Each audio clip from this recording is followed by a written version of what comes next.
नमन है।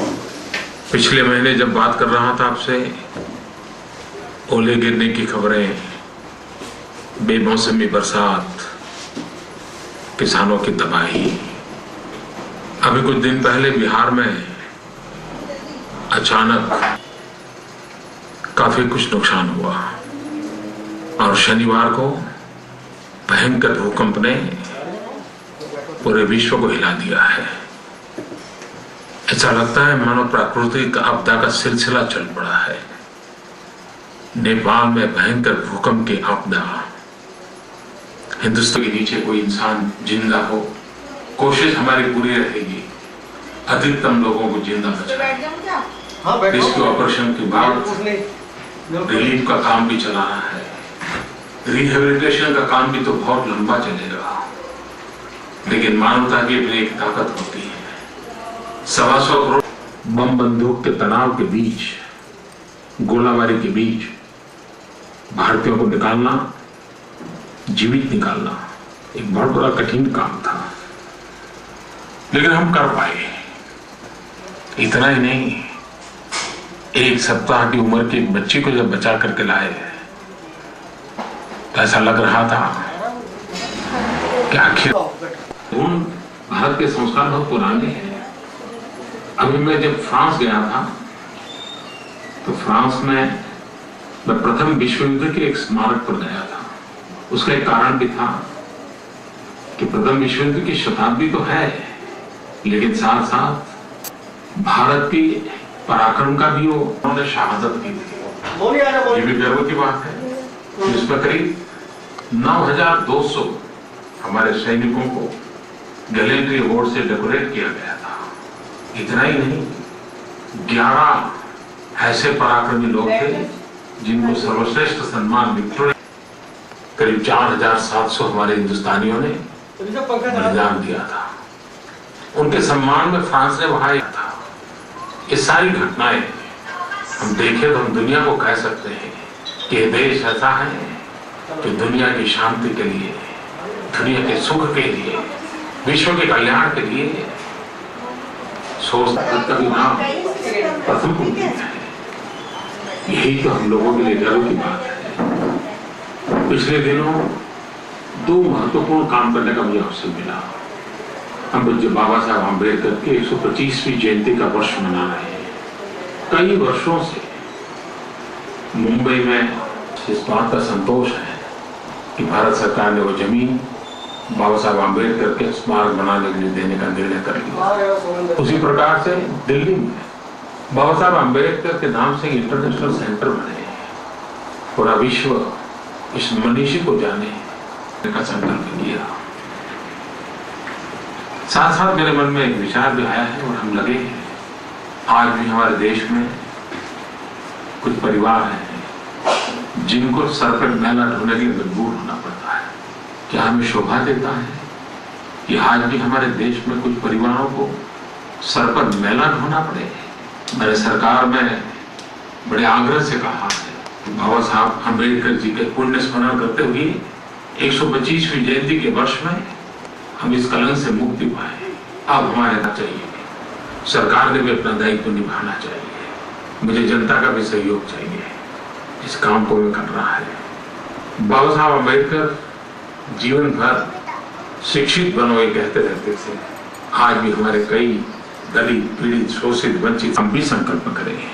हमारे गांव में, नगर में, मोहल्ले में गरीब से गरीब की बेटी या बेटा अनपढ़ न रहे।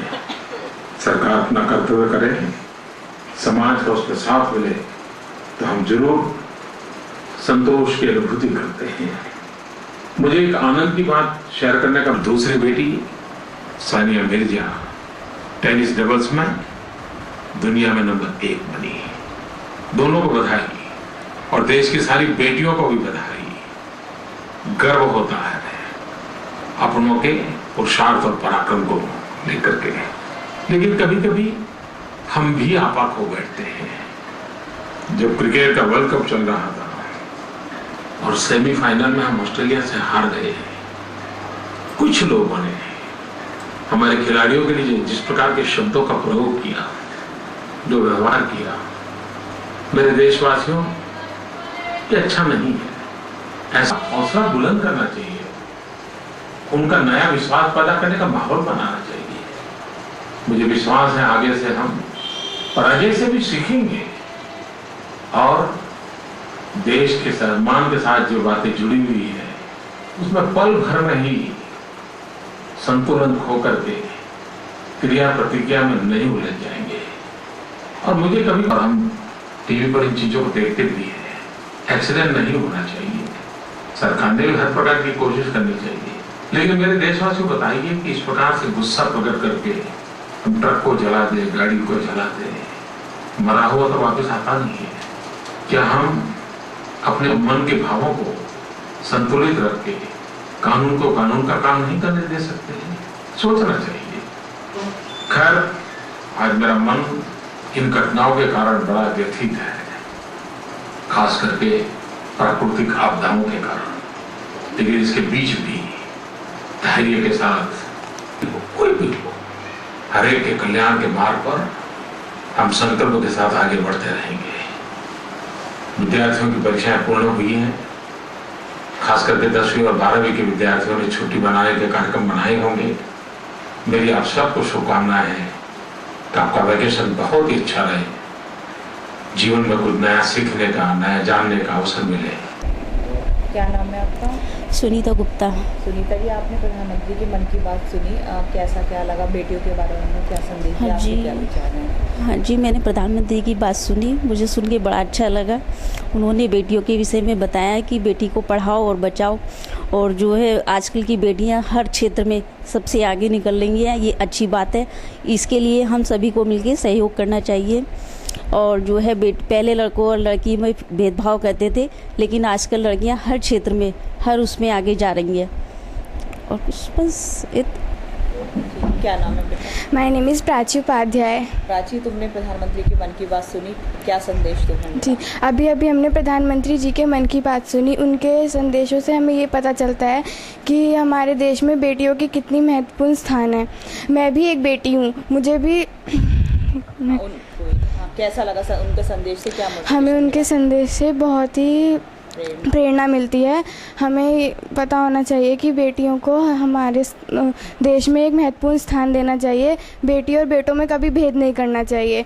आज भी बहुत सारे देश, बहुत सारी जगहों पर ऐसा होता है जहाँ पर बेटी और बेटों में भेद किया जाता है, लेकिन अब ऐसा नहीं होना चाहिए। समाज बहुत आगे बढ़ चुका है और सब में बहुत आगे बढ़ चुका है और बेटी और बेटों में फ़र्क करना बंद कर दिया। आजकल बेटियाँ बेटों के साथ कंधे से कंधा मिलाकर चलती हैं और अपने आप को साबित करती हैं। मैं भी अपने आपको साबित करना चाहती हूँ और बताना चाहती हूँ कि बेटी होना कोई शर्म की बात नहीं है। हाँ जी, क्या नाम है आपका? मेरा नाम डॉक्टर सोमेंद्र तोमर है। आपने अभी मन की बात सुनी, आप क्या विचार हैं आपके? मैंने माननीय प्रधानमंत्री जी की अभी मन की बात सुनी और उनके विचारों को सुनकर वास्तव में ऐसा लगता है कि कोई विजनरी प्रधानमंत्री इस राष्ट्र को मिला है और जो एक बड़ी सोच के साथ व्यवस्था परिवर्तन के लिए और देश को आगे बढ़ाने के लिए काम कर रहे हैं। चाहे मेला ढोने की व्यवस्था को लेकर उन्होंने जिस तरह का अपने विचार रखे हैं, जो अपनी बात कही है कि मेला ढोने की व्यवस्था ये ख़त्म होनी चाहिए, ये पूर्व में हो जानी चाहिए थी, लेकिन ये अच्छा विचार है और ये ख़त्म हो, ये हम सब लोग चाहते हैं। भारत रत्न डॉक्टर भीमराव अंबेडकर जी के बारे में माननीय प्रधानमंत्री जी ने कहा और वास्तव में एक ऐसे व्यक्तित्व डॉक्टर भीमराव जी, जिन्होंने जाति परिवर्तन, पिछड़े दलितों को आगे बढ़ाने के लिए सभी समाजों को साथ लेकर, क्योंकि देश का विकास जब ही हो सकता है जब सभी समाज साथ चलेंगे, उनके लिए एक स्मारक बनाना वास्तव में हम सब लोगों के लिए गर्व की बात है। हाँ जी, क्या नाम है आपका? कृष्णपाल सिंह। कृष्णपाल जी, भी आपने अभी प्रधानमंत्री की मन की बात सुनी, अच्छा, क्या आपको लगा, क्या संदेश?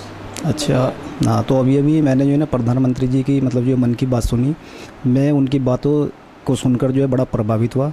उन्होंने अभी जो कल हमारे मतलब जो नेपाल में और सभी जगह हमारे पूरे देश में जो ये भूकंप के आए हैं झटके, तो इसमें मतलब जो नेपाल का बहुत बड़ा नुकसान हुआ है और हमारे प्रधानमंत्री जी ने उसके बारे में ये बताया कि भाई हमें जो है मतलब पूरी तरह से नेपाल का साथ देना है और मतलब जो है वहाँ पे जो बचाव कार्य में भी उन्होंने मतलब काफ़ी सहयोग दिया है और मतलब इसके लिए कभी भी भविष्य में भी अगर ये मतलब जो प्राकृतिक आपदा हमारे मतलब देश में भी कभी भी आ सकती है, तो हमें उसके लिए जो है हमेशा जो तत्पर रहना चाहिए। जो बस मैं इसी के साथ जो है मतलब अपना जो है। क्या नाम है आपका? मेरा नाम ऋषभ है। ऋषभ, प्रधानमंत्री की मन की बात सुनी, बताओ क्या लगा? जस्ट अभी मैंने प्रधानमंत्री जी के मन की बात सुनी। मेरे को ऐसा लगा जैसे कोई मेरे बड़े परिजन मेरे को मेरी लाइफ के बारे में आगे के लिए मेरे को गाइड कर रहे हैं, कुछ अपने मन की बातें मेरे से शेयर कर रहे हैं, कुछ बता रहे हैं मेरे को। अच्छा, एक मुद्दा मैं आपसे डिस्कस करना चाहूँगा। उन्होंने बताया कि जैसे अभी वर्ल्ड कप हुआ, वर्ल्ड कप में भारत की टीम हार गई है, लेकिन लोग बागों ने क्या करा, उनका विरोध करना शुरू कर दिया। वो जो कि नहीं करना चाहिए, वो बिल्कुल सराहनीय था, उनका प्रयास जो था वो अच्छा था, ऐसा ही करना चाहिए। एक सिक्का होता है, उसके दो पहलू होते हैं, एक पॉजिटिव एक नेगेटिव। सिमिलरली गेम होता है, गेम में भी जीत या हार होती रहती है, तो एक टीम जीतती है एक हारती है। भारत की टीम हार गई तो उसको निराश नहीं होना चाहिए, उसको हमें और मोटिवेट करना चाहिए ताकि वो आगे जाके कुछ अच्छा कर सके। Thank you. हाँ जी, क्या नाम है आपका? मेरा नाम बंशीधर चतुर्वेदी है। आपने भी प्रधानमंत्री की मन की बात सुनी, क्या आप कहना चाहते हैं? हाँ, मैंने आज प्रधानमंत्री के मन की बात सुनी। उन्होंने जाम के संबंध में कहा कि भाई ये एक नागरिकों को इस मामले में सचेत होना चाहिए, और आए दिन यहाँ दुर्घटनाएं होती रहती हैं, और इन दुर्घटनाओं में कई मासूम और बहुत अल्प आयु के लोग भी मारे जाते हैं, और काफ़ी दुर्घटनाओं से नुकसान होता है। लेकिन उसमें आक्रोश होना ये ज़रा थोड़ा सा ठीक नहीं है। प्रधानमंत्री जी का भी विचार यही होगा कि आक्रोश करने से समस्याएं और बढ़ती हैं। हमें मिलजुल करके जनता के साथ में इस बात का समाधान सोचना होगा और अपना एक सिविक सेंस विकसित करना होगा, जिसके के जरिए इन दुर्घटनाओं पर रोकथाम लगे। मैं प्रधानमंत्री जी की बात का पूरी तरह से समर्थन करता हूं और उनके साथ हूं, और जनता से भी मैं यही चाहूँगा कि वो लोग बहुत पेशेंस रखते हुए, अपना मानसिक संतुलन बनाए रखते हुए, अपनी भावनाओं पर थोड़ा सा नियंत्रण रखते हुए ठंडे दिमाग से इस समस्या को दूर करने का मिलजुल करके प्रयास करें।